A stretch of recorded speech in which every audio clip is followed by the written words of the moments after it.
സുബ്ഹാനല്ലാഹ്. ആലോചിച്ച് നോക്ക് സഹോദരങ്ങളെ, ആലോചിച്ച് നോക്ക്. ഇനി അവൻ എന്നോട് ചോദിക്കുകയാണെങ്കിൽ ഞാൻ അവനത് നൽകുക തന്നെ ചെയ്യും.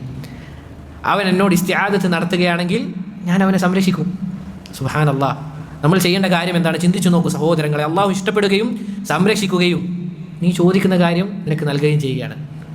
സഹോദര, നമ്മളെല്ലാ ഇബാദത്തും എല്ലാ സമയത്ത് ചെയ്താലും ഈ ഒരു പദവി വെച്ച് നോക്കുമ്പോൾ ചെറുതല്ലേ?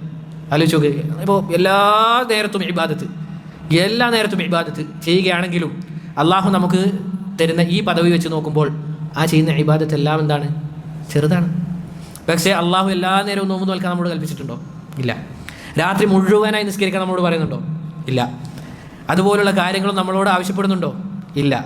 പക്ഷേ നമുക്ക് കഴിയുന്ന കാര്യം ചെയ്യുമ്പോൾ തന്നെ നമ്മളെ അള്ളാഹു സുബ്ഹാനഹു വ തആല എന്ത് ചെയ്യാണ്? തൃപ്തിപ്പെടുകയാണ്. പക്ഷേ കുഴപ്പം എന്തെന്നാൽ നമുക്ക് സാധിക്കുന്നതിൽ തന്നെ നമ്മൾ വീഴ്ച വരുത്തുകയാണ്. നമുക്ക് സാധിക്കുന്ന കാര്യത്തിൽ തന്നെ നമ്മൾ എന്ത് ചെയ്യാണ്? വീഴ്ച വരുത്തുകയാണ്. ഇത് ഹഖീഖത്താണ്. പറയുന്ന ഞാനായാലും കേൾക്കുന്ന നിങ്ങളായാലും ഇത് ഹഖീഖത്താണ്. അള്ളാഹു സുബ്ഹാനഹു വ തആല നമുക്ക് എല്ലാവർക്കും പുറത്തു നൽകട്ടെ.